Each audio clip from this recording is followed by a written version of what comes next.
L'autre sujet de crispation qui focalise l'attention en ce moment, c'est la commission électorale indépendante.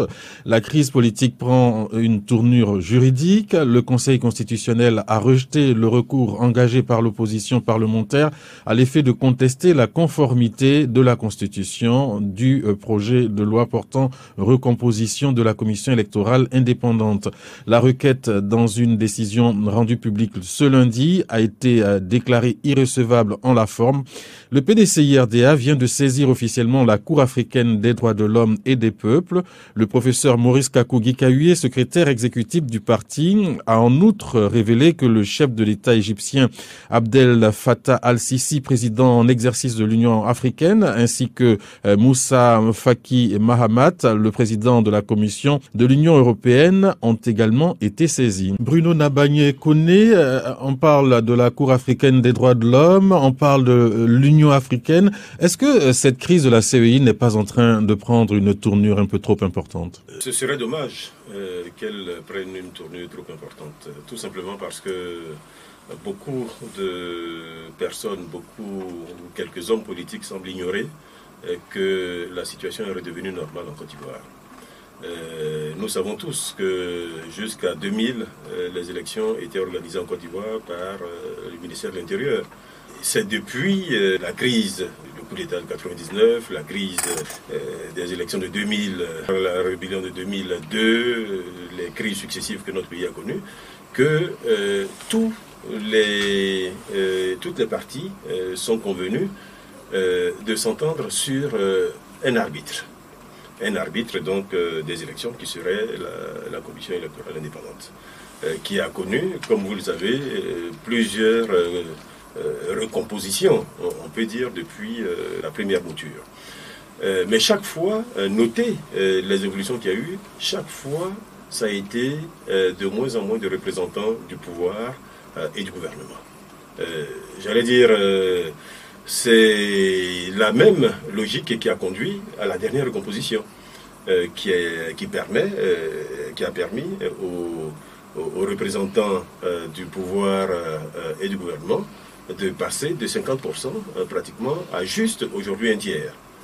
Aujourd'hui, nous avons 3 représentants du pouvoir, 3 représentants de l'opposition et 6 représentants de la société civile, plus les 3 autres membres qui sont désignés pour gérer surtout des aspects administratifs.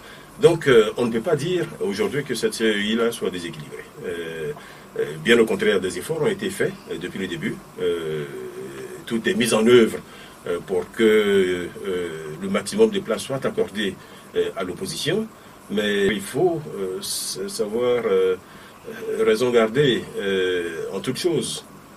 Notre pays, depuis 2000, est dans une situation normale. Nous sommes sortis de crise. Mais néanmoins, le chef de l'État continue de faire preuve de compréhension en faisant en sorte que les élections soient dirigées par un organisme relativement neutre, dans lequel toutes les parties sont représentées. Je pense qu'il faut saluer cela plutôt. Est-ce que le fait de transférer le problème à des instances étrangères et internationales ne traduit pas la rupture du dialogue au plan local? Certains veulent perpétuer la crise en Côte d'Ivoire. Encore une fois, quand un pays revient ou vit dans une situation normale, ces questions-là se gèrent complètement à l'intérieur du pays. Ça devient des questions intérieures, ça devient des questions traitées par les institutions du pays. C'est le cas pour la Côte d'Ivoire. Donc saisir ces organismes, je ne sais pas ce que cela va donner, mais attendons de voir. Pourquoi l'opposition et le pouvoir en place n'arrivent plus à discuter aujourd'hui? Le pouvoir en place discute. La preuve, il a fallu de réunions, d'échanges entre le mois de janvier et les décisions qui ont été prises au mois de juillet seulement. Mais vous savez, les élections arrivent dans un an.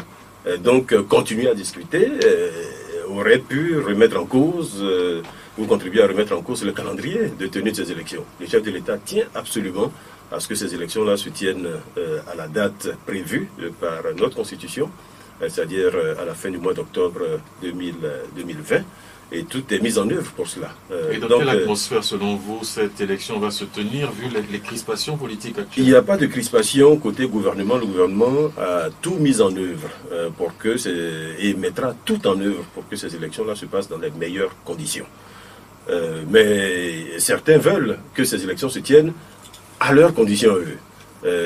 C'est là toute la complexité de ce que nous sommes en train d'évoquer. Donc, aujourd'hui, j'insiste sur le fait que notre pays est revenu dans une situation normale.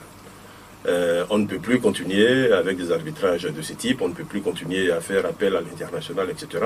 Il faut que chacun le comprenne et que chacun s'inscrive dans cette nouvelle page qui s'est ouverte pour notre pays. Le président d'initiative pour la paix, Siméon Konan Kouadio, ex-candidat à l'élection présidentielle de 2015, préconise une transition démocratique consensuelle. Qu'est-ce que vous en pensez? J'ai indiqué tout à l'heure que beaucoup de gens, malheureusement, veulent perpétuer cette situation de crise que notre pays a effectivement connue entre 1999 et grosso modo 2010. 2011. Mais depuis 2011, les choses se sont progressivement corrigées.